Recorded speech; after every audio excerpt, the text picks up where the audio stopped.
So to explain how this ecosystem, right, has gotten so big, now I'm going to go into some actual use cases of these smart contracts, right? Because it's smart contracts that really make up this ecosystem, right?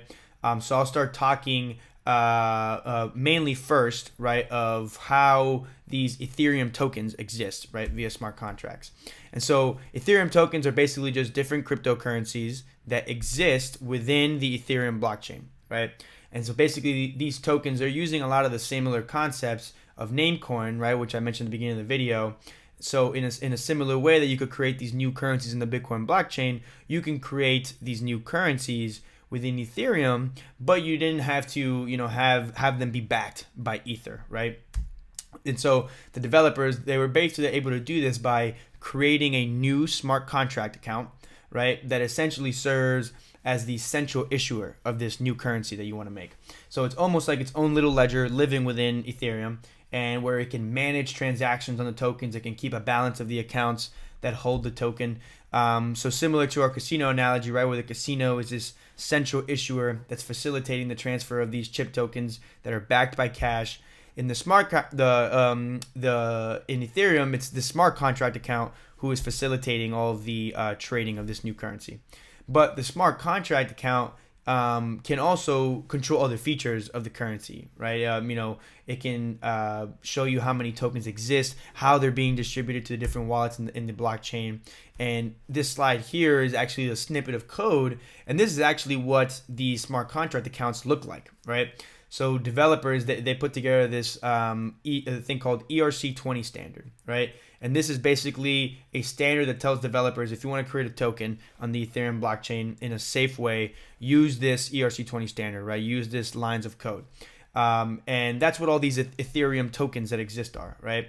And you can see some of the functions or some of the things that this smart contract account can do, where it's able to return the total supply. So, how many tokens exist. You're able to transfer and send different tokens to other addresses.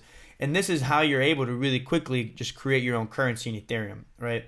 And it's the reason why you see so many tokens in the cryptocurrency space, because it's really not that hard to just copy and paste this code and just, put out one of these smart contracts on the Ethereum chain.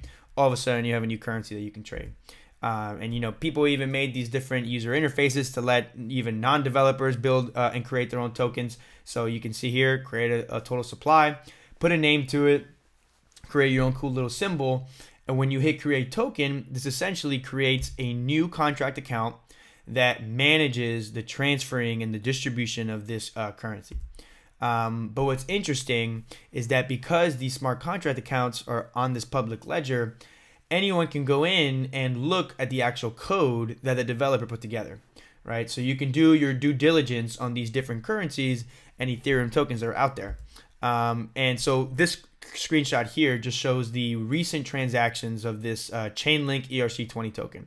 So I can actually take the smart contract address, right, the wallet address of the smart contract of this ERC-20 token, and I can search it up on any blockchain reader. This is a screenshot taken from etherscan.io. And because the smart contract keeps track of all the transfers of the tokens, you can actually look up the history on all the transactions for the token. And you can see more than that. You can see the balance of all the wallets that hold the token. You can maybe see what the wallet that created the token is doing. And this is a really big part of on-chain analytics, which is kind of an up-and-coming industry within crypto, where people are basically on these different blockchain readers looking at the different activity and coming up with different metrics and kind of measurements that they can come up with to try and quantify some of the activity that is going on with some of these tokens. And they do that, just to kind of make, help investors or different token holders make different decisions, right, on based on what's going on with on the activity with these tokens. So that was a quick tidbit on Ethereum tokens, and I really only spoke about ERC-20s, right, which are tokens on Ethereum, but these are currencies, right, where these tokens are can be exchanged one-to-one, right? So meaning that they're fungible. So these are not what are referred to as the NFTs, right, or non-fungible tokens, where non-fungible means that there only exists one of these types of tokens, right? So NFTs, because of how unique and cool they are, require a whole video, right, which I will do next, So if you want more info on NFTs, I will put some cool links in the description just to kind of get some initial understanding of it. And I'll put some more content on that later on. But I mainly just wanted to call out how what I was just talking about are these Ethereum ERC-20 tokens and how they're different from something like a true NFT, right, or a non-fungible token.